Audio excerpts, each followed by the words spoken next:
আজ থেকে 55 বছর আগে আমরা স্বাধীন হয়েছে। এই 55টা বছরে আমাদের এই দেশে পাকিস্তান যা ডেভেলপমেন্ট করে দিয়ে গেছিল সেগুলো কমেছে, কোনো কিছু বাড়ে নাই।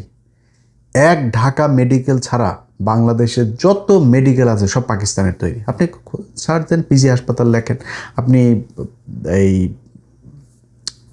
মিটফোর্ড হাসপাতাল লেখেন, কিছু কিছু হাসপাতালের নাম চেঞ্জ করেছে, যেমন পিজি হাসপাতালের নাম চেঞ্জ করা হয়েছে, সিলেট ওসমানীর নাম চেঞ্জ করা হয়েছে, বিভিন্ন হাসপাতালের নাম চেঞ্জ করা হয়েছে। কিন্তু আপনি ময়মনসিংহ মেডিকেল বলেন, রংপুর মেডিকেল বলেন, চিটাং মেডিকেল বলেন, মিটফোর্ড মেডিকেল বলেন, যত মেডিকেল আছে সব পাকিস্তান তৈরি করে দিয়ে গিয়েছে। বাংলাদেশের আপনি হাইওয়ে লেখেন, সার্চ দেন, ঢাকা চিটাং হাইওয়ে, ঢাকা খুলনা হাইওয়ে লেখেন, ঢাকা রংপুর হাইওয়ে লেখেন, সব কয়টা দেখবেন 1961, 63, 62 সব আয়ুব খানের আমলে, বেশিরভাগই আয়ুব খানের। যত ডেভেলপমেন্ট সব আয়ুব খানের আমলে। আচ্ছা, তারপরে ধরেন এই আপনার কি ইয়েটা, মসজিদটা, জাতীয় মসজিদ, বায়তুল মোকাররম, সংসদ ভবন, কমলাপুর রেল স্টেশন, তারপরে ধরেন এই যে ক্যাডেট, আমাদের মূল ক্যাডেট ফৌজদারহাট বলেন, ঝিনাইদহ বলেন, সব পাকিস্তানের তৈরি। এই বুয়েটটা পাকিস্তানের তৈরি। ঢাকা বিশ্ববিদ্যালয় ছাড়া সব বিশ্ববিদ্যালয়, এই জাহাঙ্গীরনগর বলেন, সব চিটাং বিশ্ববিদ্যালয় সব পাকিস্তান তৈরি করে দিয়ে গিয়েছে।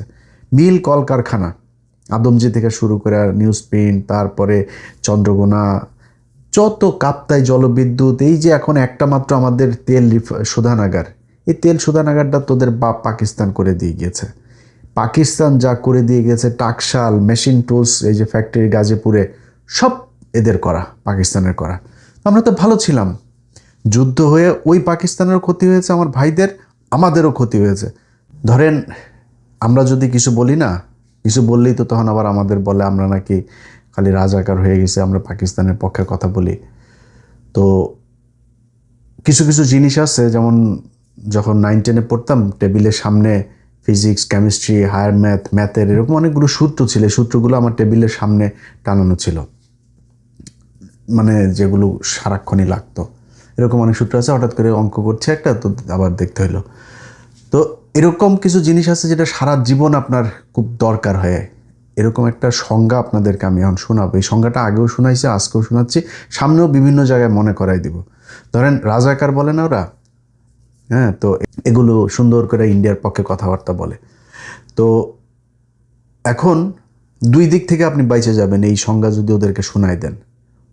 সেটা হলো যে ওদেরকে আমরা পাকিস্তান ক্যাম্পে ঢুকাই দিয়ে আসে, ওদের মা বোন ভাবি টাবি ওগুলোরে লাগাইছে, এরপরে বাচ্চা পয়দা হওয়া, সেই বাচ্চা পয়দা এটা কী হলো, পাকিস্তানি বীজ। সো এই পাকিস্তানি বীজ ওদের ঘরে। আপনি যদি রাজাকার হন, আপনি কিন্তু বেঁচে গেলেন, কারণ আপনি তো রাজাকার, আপনি তো ওদের মা বোনদেরকে দিয়ে আসছেন, আপনার তো সমস্যা নেই। ওরা পাকিস্তানি বীজ। সো আমরা কথাবার্তা বললে যখন রাজাকার বললে আমরা কিন্তু একদম কষ্ট পাই না।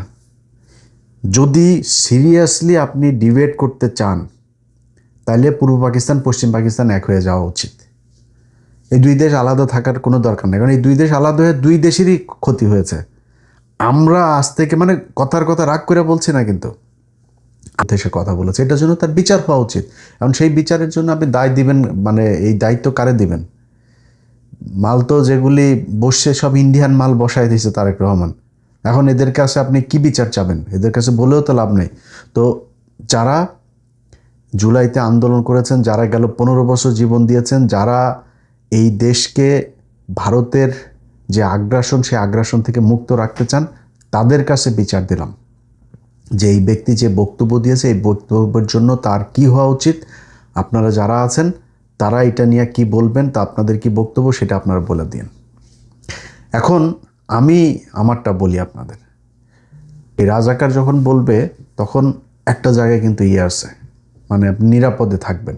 সেটা কি মনে করেন আমি, আমার বাবা, আমার দাদা, চাচা, খালু, মামা, এরা সবাই মিলা ধরেন ওদের কথা অনুযায়ী 2 লক্ষ ওদের মা বোনরা লাগাইছে না পাকিস্তানিরা, তো এই 2 লক্ষ মা বোন এগুলোরে আমরা নিয়ে যায় ক্যাম্পে দিয়ে আসতাম, দিয়ে আসবো বলে লাগাইতো, জিনিস টিনিস সারা লাগাই দিত, লাগাই দিলে পেট বাইদা যাইতো আর বাচ্চা পয়দা হইতো। এই বাচ্চা পয়দা এগুলি কিন্তু এই যে এখন ধরেন সাংবাদিক এইরকম কোশ্চেন টোশ্চেন করে, আর অনেক দেখবেন ইন্ডিয়ান মালগুলো আছে